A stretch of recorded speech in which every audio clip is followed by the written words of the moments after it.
It was supposed to be a celebration. Diana Ross, the eternal diva, turning 82, surrounded by family, music legends, and decades of legacy. But what she gave the world wasn't just nostalgia. It was confession.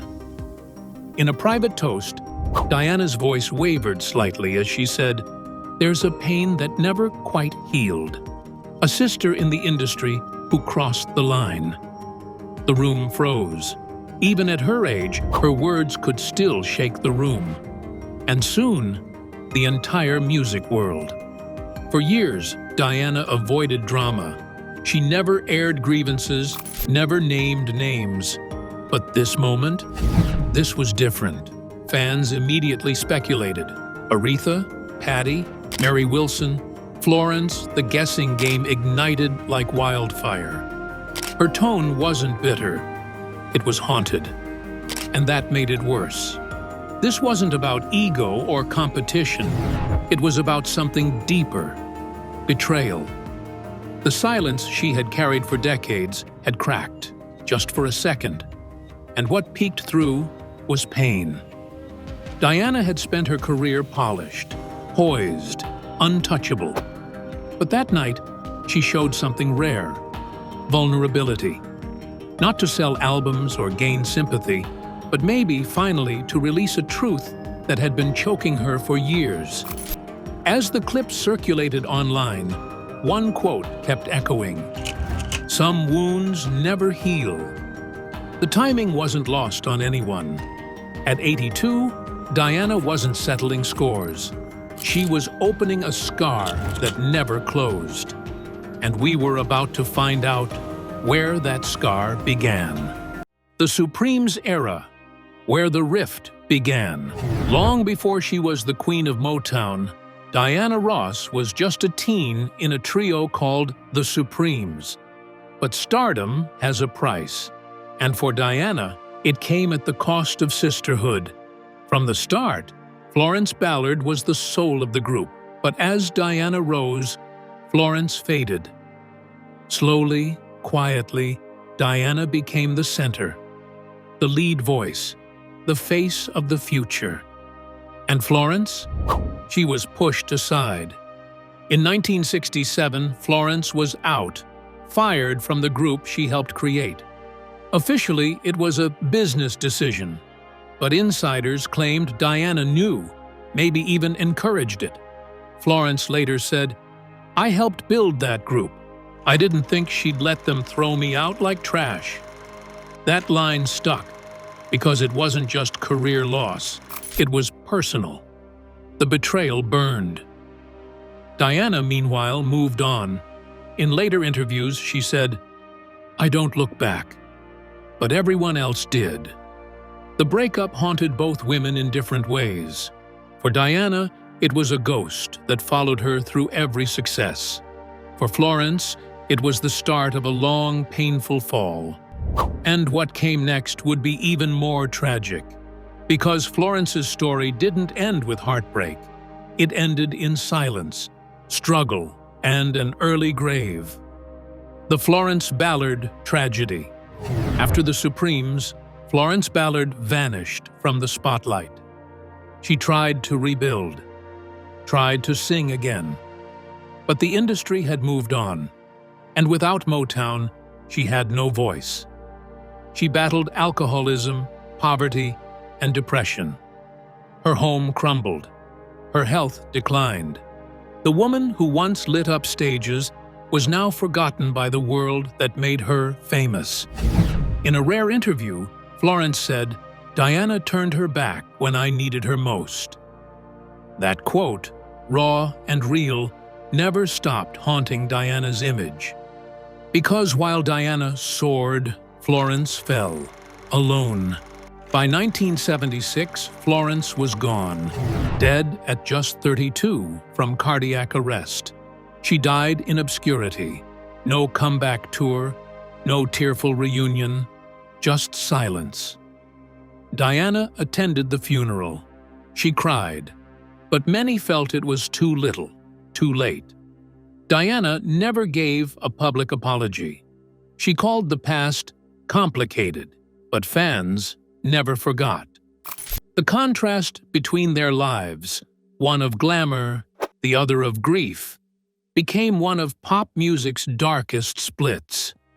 So when Diana said at 82, "She helped build my world and then tore it down," there was little doubt she meant Florence. The pain wasn't just about losing a friend, it was about losing the chance to make things right. The Aretha Franklin rivalry. They were both queens, but only one could wear the crown. Diana Ross ruled Motown. Aretha Franklin ruled soul. And from the moment their careers crossed paths, the tension was undeniable. On paper, they were peers, two black women who broke barriers, dominated charts, and defined an era. But behind the scenes, it was more complicated. Aretha once described Diana's voice as sweet but thin, a comment that stung and stuck. It wasn't just shade, it was a shot. Diana fired back, not through interviews, but through silence. She rarely mentioned Aretha. When she did, it was with a tight smile and cool words. She once said, "Some people try too hard to outshine everyone. That's not me." Insiders knew exactly who she meant. Their few shared public moments were filled with tension. At Motown 25, cameras caught them avoiding eye contact, standing stiffly on stage. They weren't rivals in the traditional sense. They were two forces that couldn't exist in the same space. The media fueled the fire, but insiders said the grudge was real. Aretha didn't like that Diana was groomed, styled, and protected by Berry Gordy, while she had clawed her way up through grit and gospel. And Diana resented how Aretha made her feel like a manufactured star instead of a real artist. Their feud wasn't loud. It was quiet, icy, and deep. The kind of rivalry that never needed tabloids. It lived in glances, snubs, and missed opportunities. So when Diana spoke at 82 about a sister who crossed the line, some fans immediately thought of Aretha. Because what hurts more than betrayal? Being looked down on by someone who should have stood beside you. Even after Aretha's death, Diana never gave a lengthy tribute. Just a brief statement. A legend, a voice. Rest peacefully. Short, respectful, but distant. The kind of goodbye that holds no warmth. It wasn't hate, it was history, and it was never healed. The infamous Divas Live snub. In 1998, VH1's Divas Live promised something unforgettable. Aretha Franklin, Mariah Carey, Celine Dion, Shania Twain, and Diana Ross, all under one roof. But behind the scenes, it fell apart before it even began. Diana showed up ready to perform. But Aretha, reportedly, wasn't having it. A source claimed she refused to rehearse with Diana, insisting, "I don't share a stage with someone who lip syncs." The insult wasn't subtle, and Diana, furious, walked off set before the final lineup was confirmed. The drama leaked fast. The headlines screamed, "Divas at war." But for Diana, it wasn't just diva drama. It was humiliation. A career milestone turned into a personal sting. She had come to celebrate her legacy and left in silence. That night, Aretha performed solo. Diana didn't return. 2 limos, 2 exits, and no reconciliation. Ever. For years after, they were never seen together again. When asked about it, Diana said only, "That night wasn't what it should have been. No more, no less." But the silence spoke volumes. It was one of the last times they could have made peace, and they didn't. For fans, Divas Live became a symbol, not just of what went wrong that night, but of everything that had gone wrong between them for decades. The missed duets, the icy award shows, the quiet feud no one would admit, but everyone could feel. By the time Aretha passed in 2018, the window had closed, and Diana's brief tribute, respectful, formal, felt like a chapter ending without closure. So when Diana finally spoke about a sister who crossed the line, many couldn't help but remember that night in 1998, when two icons shared a stage, in theory, but not in truth. The Patti LaBelle blow-up. In the 1990s, the stage was set for a celebration, a Grammy tribute honoring legends. But when Diana Ross and Patti LaBelle crossed paths backstage, it turned into something else, a showdown.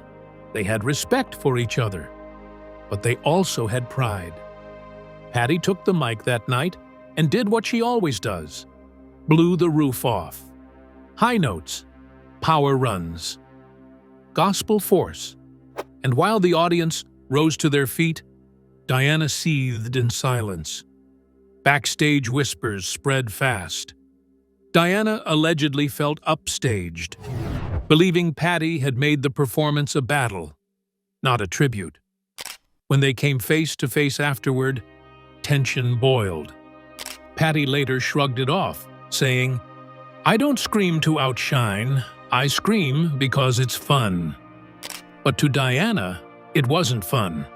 It was disrespect. There were no apologies, no second chances. After that night, they kept their distance, never performed together again.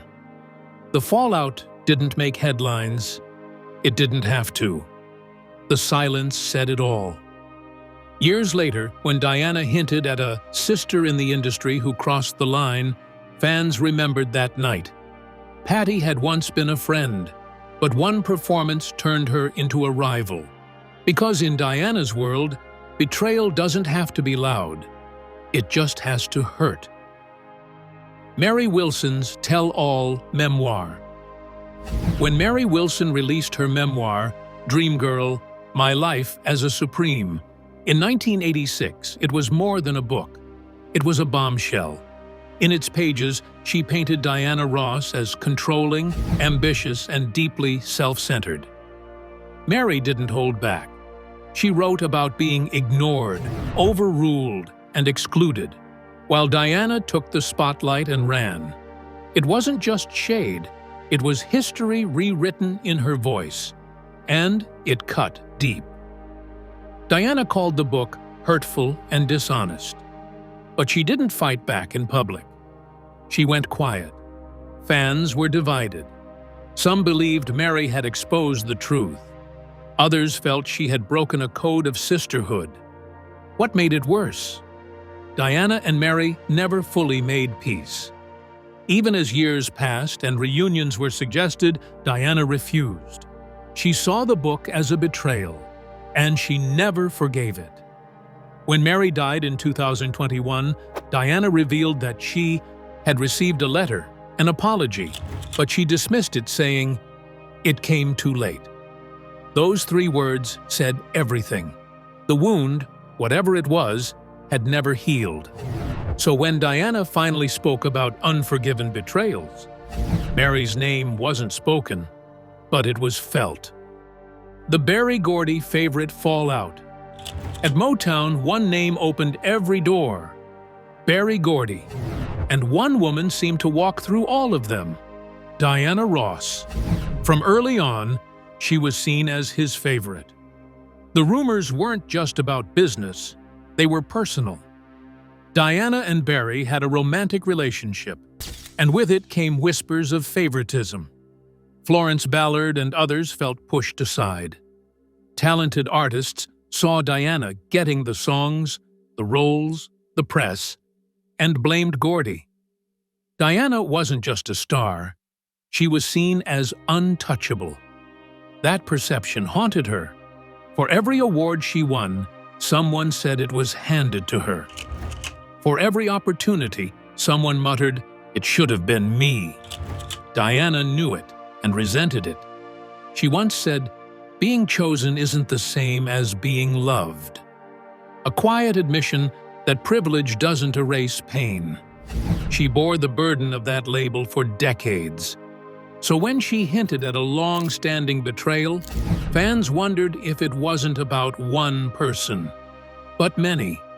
The silent resentment of those who stood behind her and watched her rise, not with pride, but with envy. The BET Awards incident. In the early 2000s, Diana Ross walked into the BET Awards expecting a tribute. A moment to be honored, remembered, crowned once again. But what she got instead was a spotlight shared, and in her eyes, stolen. That night, much of the focus shifted to Gladys Knight. Her performance lit up the room, and the cameras lingered. When Diana presented her award, she smiled, but insiders said she was fuming. Backstage, she allegedly confronted producers, demanding to know why her moment had been sidelined. She didn't ask for the night to be about her. She expected it, and when it wasn't, she felt dismissed. Gladys later said, "There's enough room for all of us." It was graceful, but it didn't heal the wound. Diana never mentioned the event again. But after that, she skipped several future BET appearances. The message was clear. She didn't forget. And when she spoke at 82 about feeling betrayed by someone she once trusted, some fans thought back to that night.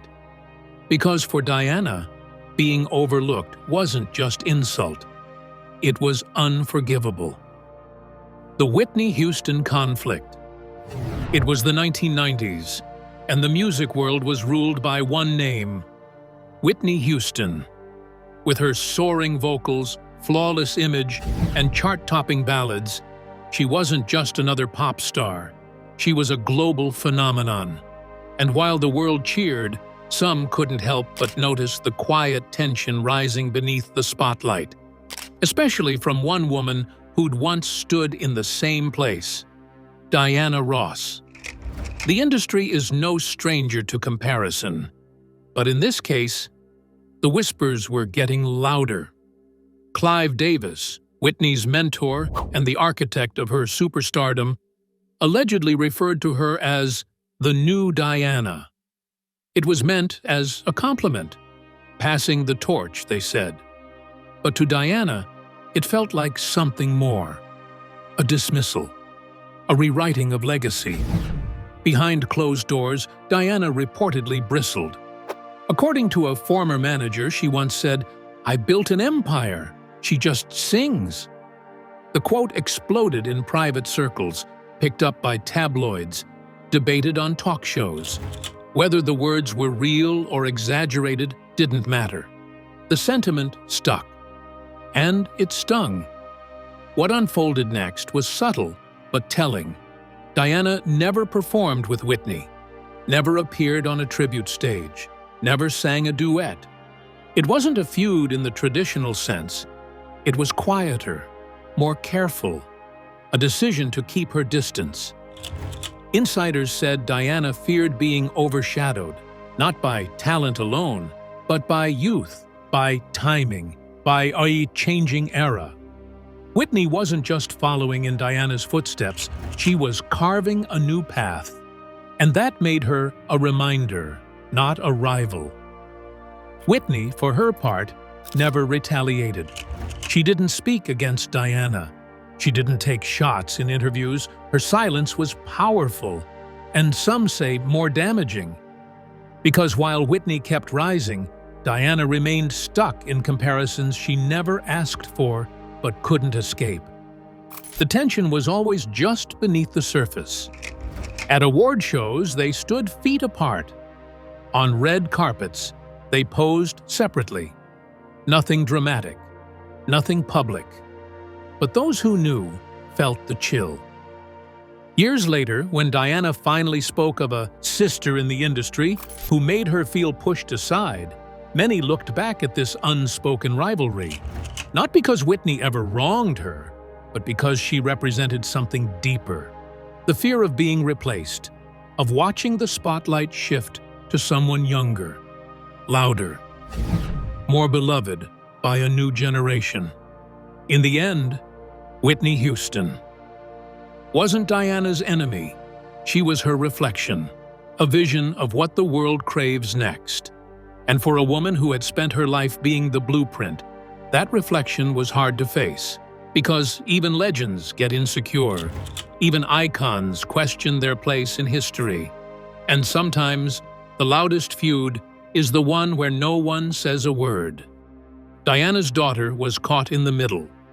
For the public, Tracee Ellis Ross is a radiant, Emmy-nominated star in her own right. But behind the spotlight, she grew up in the shadow of something more complicated. Her mother's silence, her mother's pride, and the unseen wars between music legends. Tracee was raised in a home filled with music and grace, but also invisible boundaries. Certain names weren't spoken fondly. Certain collaborations were never allowed. According to insiders, Tracee was once told to never work with Aretha or Patti. The message was clear. Loyalty wasn't optional. It was inherited. In interviews, Tracee has carefully danced around the subject. But once, when asked about her upbringing in a house of icons, she said, "I grew up in the middle of quiet wars." That phrase, quiet wars, says more than a tabloid ever could. She admired her mother, idolized her, but she also saw the pain, the way Diana would retreat at the mention of certain names. She watched her mother hold on to grudges like treasures, never putting them down, never forgetting who wounded her. And yet, as Tracee built her own career, she found herself connected to the very people her mother had shut out.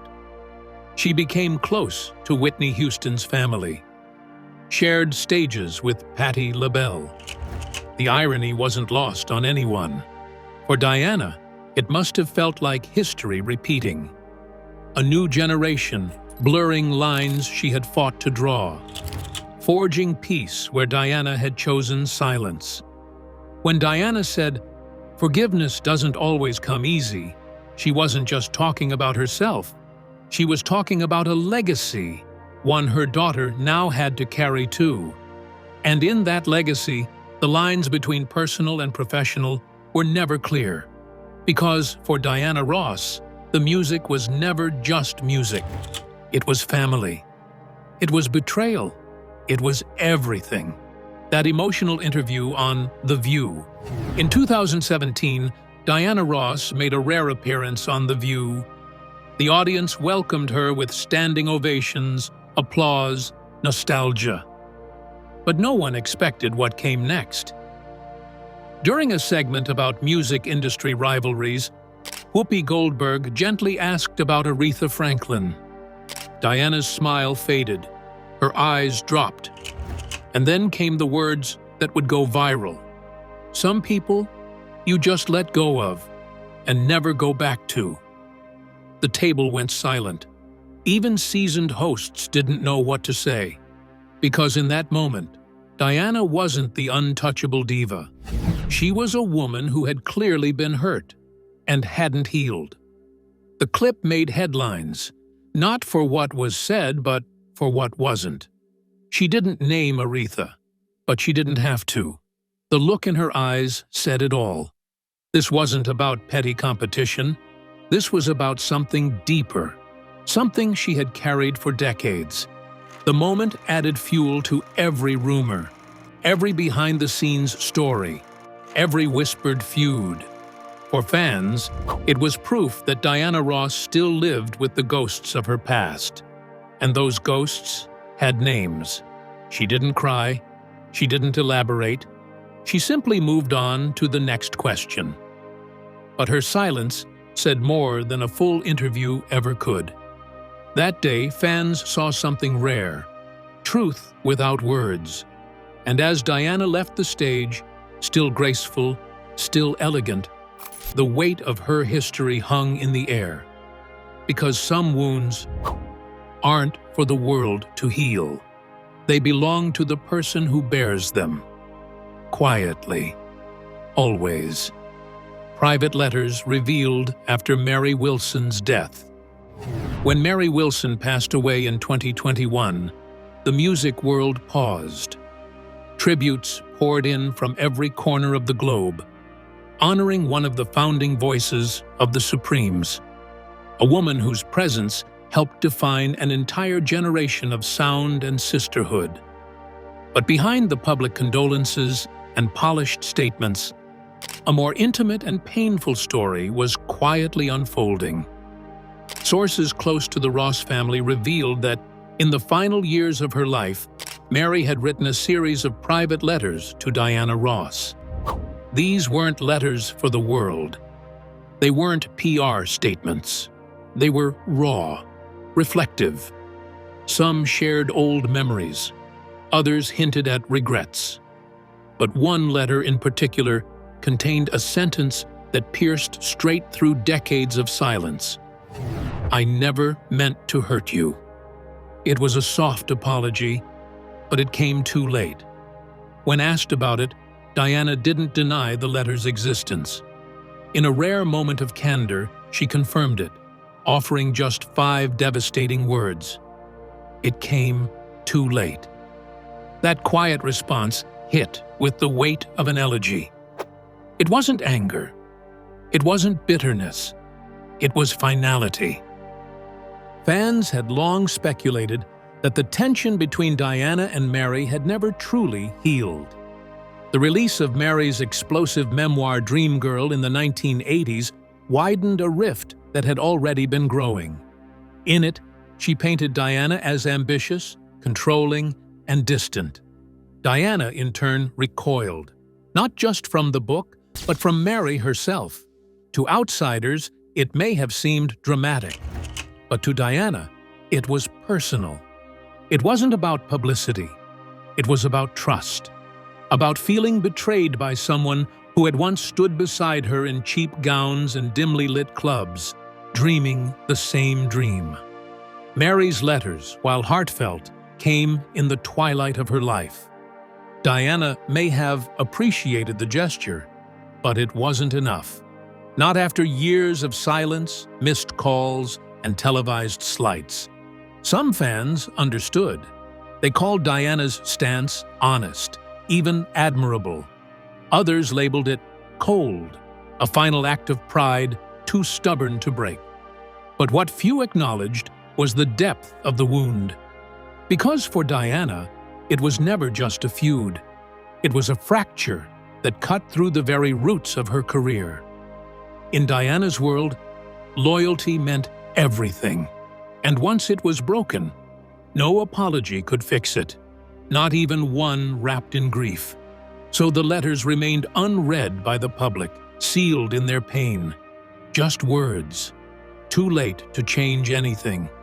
Too late to heal what had already died between them. Because sometimes, the silence between two people is louder than any reconciliation could ever be. And Diana Ross, even in mourning, chose silence as her final answer. The singer she finally named Florence Ballard. At her 82nd birthday event, Diana Ross held a closed-door Q&A. Only close friends, family, and a few trusted journalists were there. The conversation was light, until someone asked the question no one expected. "Is there anyone in your life you never forgave?" Diana paused, then answered, "Some wounds never heal, especially when they come from someone who helped build your world, and then tore it down." A journalist confirmed it privately. She was talking about Florence Ballard. It was the first time Diana publicly acknowledged that their relationship ended not with forgiveness, but with grief, silence, and unresolved pain. It was as close to an admission as she'd ever made. The moment hit hard. For years, fans speculated. Theories swirled. But now, the truth was out. And it wasn't glamorous. It was human. Because Florence wasn't just a bandmate. She was family. And when that bond broke, it left a wound Diana never let close. Even now, with decades between them, the pain remained. Not because Diana hated her, but because she loved her and couldn't save her. What this confession really means. At 82, Diana Ross isn't just a living legend. She's the last standing titan from a golden era that chewed up talent and spit it back out dressed in glitter. She's survived the machine, the rumors, the betrayals, and she's done it all while keeping her chin high and her voice silent. Until now, her confession wasn't explosive. It wasn't bitter. It was quiet, soft, and that's what made it hit so hard. This wasn't revenge. It was release. After decades of carrying grief and guilt and long-held silence, Diana finally chose to speak, not for drama, but for truth. By naming Florence Ballard and alluding to others like Aretha, Mary, and Patti, Diana wasn't asking for sympathy. She wasn't dragging anyone's legacy through the mud. If anything, she was lifting the veil on hers. Maybe for the first time, she showed us the cost of everything she gained. Because behind the awards, the #1 hits, the diamonds and gowns, was a woman whose past was filled with fractured friendships, heavy regrets, and questions that never got answered. There's a common myth in showbiz that once you reach the top, the pain stops. But Diana proved that even at the summit, your soul doesn't forget who hurt it on the way up. Fame may protect your image, but it doesn't protect your heart. That's the truth Diana Ross has lived with for decades. Her smile was always perfect, her hair always flawless. But the wounds? They stayed off camera, until now. Her fans, those who have followed her for generations, saw her differently after this. Not just as the glamorous diva who fronted the Supremes, not just as Motown's crown jewel, but as a woman who's endured. A woman who, even in her 80s, is still trying to heal. Because this wasn't about blame. It was about closure. The kind that doesn't come with press conferences or dramatic interviews. It comes in quiet admissions, in tearful birthdays, in choosing honesty over pride. And maybe, in the end, that's what Diana wanted most. Not a standing ovation, not headlines, not pity. Just to be heard. To finally say what she never could in her 20s or 30s or 40s. That. Behind the legend stood a woman who was hurt and still found a way to keep singing. She didn't ask to be forgiven. She didn't demand to be praised. She just wanted someone to understand that even icons have hearts that break. And now, we do. At 82, Diana Ross broke a silence that lasted a lifetime. The name she finally revealed? It wasn't for headlines, it was for healing. Behind the glitz was a wound that never closed. Whose name would you never forgive? Tell us in the comments, and don't forget to subscribe for more untold Hollywood truths.